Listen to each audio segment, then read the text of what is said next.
வெளிநாடு செல்ல காத்திருப்பவர்களுக்கு விடுக்கப்பட்டுள்ள எச்சரிக்கை. உரிமம் பெற்ற வெளிநாட்டு வேலைவாய்ப்பு நிறுவனத்தை தவிர வேறு எந்த தரப்பினருக்கும் வெளிநாட்டு வேலைவாய்ப்புக்கான பணத்தை பெறும் அதிகாரம் இல்லை என அமைச்சர் மனுச நாணயக்கார தெரிவித்துள்ளார். வேலைவாய்ப்பிற்காக வெளிநாடு செல்ல காத்திருக்கும் இலங்கையர்களுக்கு இது தொடர்பில் அமைச்சர் எச்சரிக்கை விடுத்துள்ளார்.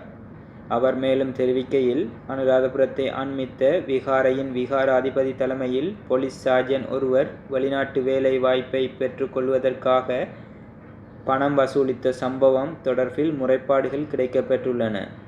முறைப்பாடுடன் தொடர்புடைய தரப்பினரை கைது செய்யுமாறு புலனாய்வு குழுக்களுக்கு பணிப்புரை வழங்கப்பட்டுள்ளது. உரிமம் பெற்ற வெளிநாட்டு வேலைவாய்ப்பு நிறுவனத்தை தவிர வேறு எந்த தரப்பினருக்கும் வெளிநாட்டு வேலைவாய்ப்புக்கான பணத்தை பெறும் அதிகாரம் இல்லை என அவர் சுட்டிக்காட்டியுள்ளார்.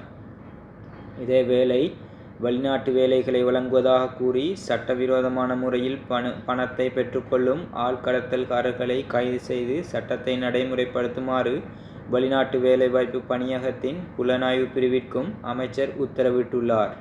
அத்துடன் பணம் பெற்றுக்கொண்டு மேற்கொள்ளப்படும் இவ்வாறான மோசடிகளை தடுக்க தேவையான அனைத்து நடவடிக்கைகளையும் எடுக்க அமைச்சர் உத்தரவிட்டுள்ளார். மேலும் இது தொடர்பான விசாரணைகளை விரைவாகவும் வினைத்திறனாகவும் மேற்கொள்ள அனைத்து வசதிகளையும் வழங்குமாறு அமைச்சர் மனுச நாணயக்கார வெளிநாட்டு வேலைவாய்ப்பு பணியகத்தின் உயர் நிர்வாகத்திற்கு அறிவித்துள்ளமை குறிப்பிடத்தக்கது.